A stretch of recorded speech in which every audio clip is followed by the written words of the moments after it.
Buenas tardes, camaradas.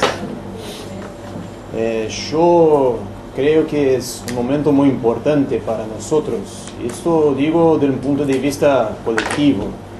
Para nosotros es una honra muy grande estar presente con ustedes justamente en un momento en que nuestro continente es atravesado por ataques, por violaciones, justamente un golpe constante que la burguesía tiene que aplicar sobre nosotros para mantener sus tasas de ganancias.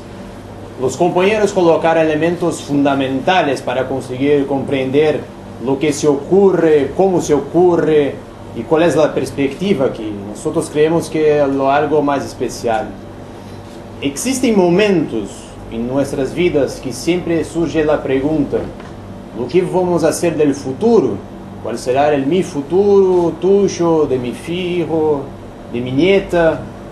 Y la respuesta es completamente catastrófica, porque siempre cuando vamos a buscar ejemplos alrededor del mundo de países como nuestros, como Brasil, Venezuela, Argentina, no tenemos una perspectiva real de satisfacción, de tener el mínimo de tranquilidad para seguir con nuestras vidas.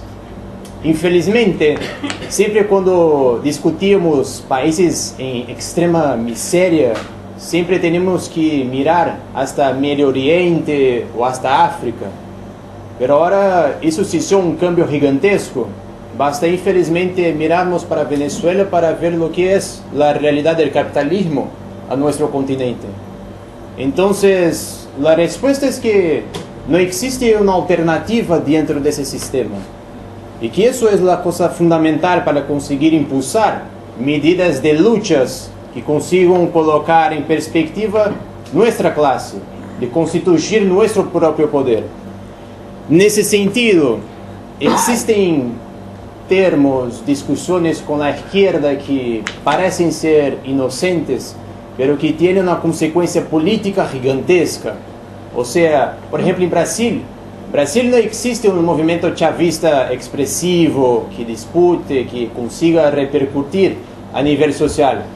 Pero los defensores de Chávez hacen una discusión muy cobarde, que nosotros podríamos decir. Es algo completamente diferente escuchar a un compañero que viene de esta realidad. Otra cosa es escuchar a alguien que simplemente mira de lejos, no participa del proceso. Una cosa muy lamentable en nuestro país es la postura del PSOL, un sector de izquierda gigantesco que tiene una expresión, pero que capitula de manera sistemática.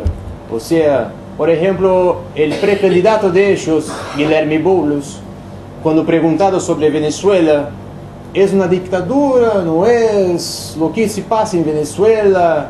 Y la respuesta es la misma de diversos sectores. Mira, es una situación complicada, no podemos opinar, no podemos, digamos así, hacer una crítica tan dura a Maduro y cosas de ese tipo. Pero la verdad es que en Venezuela es una dictadura y punto final.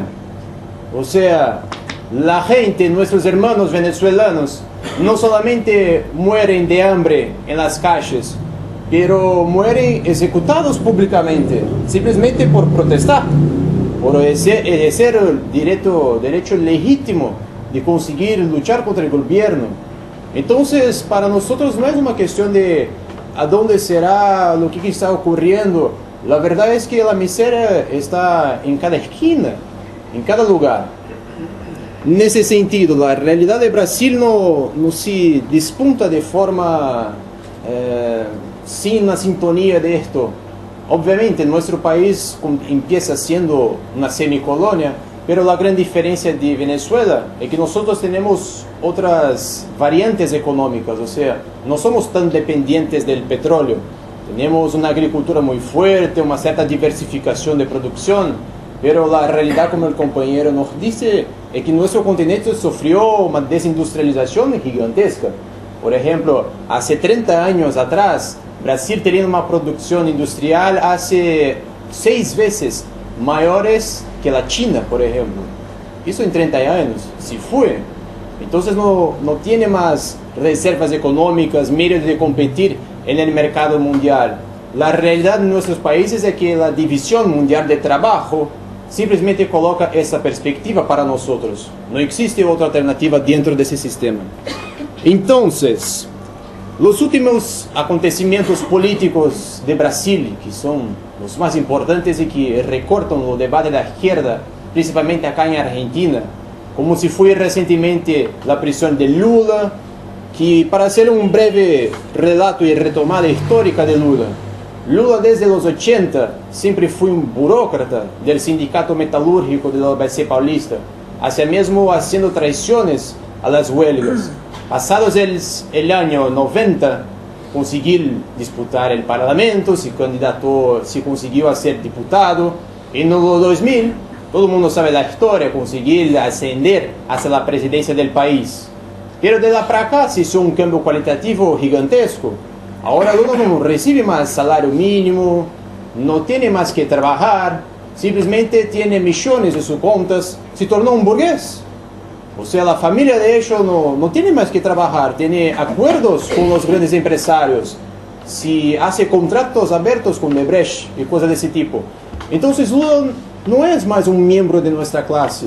En ese sentido, las pruebas, el proceso extremadamente abierto para ello se concluyó. O sea, la burguesía sabe que cuando el movimiento de masas empieza a hacer una presión tan grande, tiene que conceder algo. Y si fue ese momento que la cabeza de Lula se fue. Entonces, no es un ataque a nuestra clase la prisión de él, muy por el contrario. Es una medida mínima que la burguesía tiene para conseguir aplastar el movimiento de masas. Y siendo una discusión muy inteligente da parte de ellos, que es decir lo siguiente: mira, estamos haciendo algo, la corrupción estamos combatiendo, prendemos empresarios gigantescos, prendemos políticos gigantescos en el país, las cosas son posibles de cambiar dentro de ese sistema. Pero la realidad es completamente diferente, porque mismo Lula estando en el cárcel, no es el mismo cárcel que un negro en Brasil tiene que pasar o que un pibe tiene que pasar. Y hasta también la cuestión de la pena. O sea, Lula no se va a quedar dentro de la prisión por 20 años. Va a cumplir 2 años, después se va a prisión domiciliar. O sea, mismo el sistema, el régimen intentando hacer algún tipo de acción para conseguirse justificar, siempre se mantiene una relación de que ellos están arriba, o sea, son diferentes de aquellos que están abajo. Y esa que es la gran salida.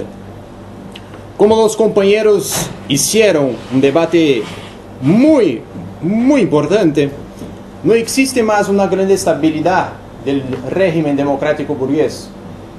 El ejemplo de Venezuela se demuestra de forma clara, o sea, la democracia burguesa no es eterna, no es siempre la mejor manera para conseguirse mantener el sistema capitalista. En ese caso, la perspectiva de recrudecimiento del régimen es algo claro. O sea, siempre cuando no se mantienen las relaciones de dominación por la vía de convencimiento, tiene que hacer acción de la policía, del ejército. Ahora, como por ejemplo también en Brasil, una huelga gigantesca de los camioneros, el gobierno está siendo forzado a utilizar fuerzas de represiones especiales. Entonces, lo conflicto de nuestras clases es algo vivo, es algo pungente, que tiene que ver justamente con nuestro punto de vista de resistencia a todo ese proceso. En ese sentido, para nosotros es algo distinto de lo que los sectores mismo críticos a Maduro de la izquierda hacen desde el punto de vista práctico. Para nosotros no es simplemente reconocer que existe una dictadura en Venezuela, pero de combatirla. O sea, es necesario que consigamos enviar medicamentos, alimentos, plata para los luchadores de Venezuela. Es necesario enviar militantes activos para luchar contra la dictadura.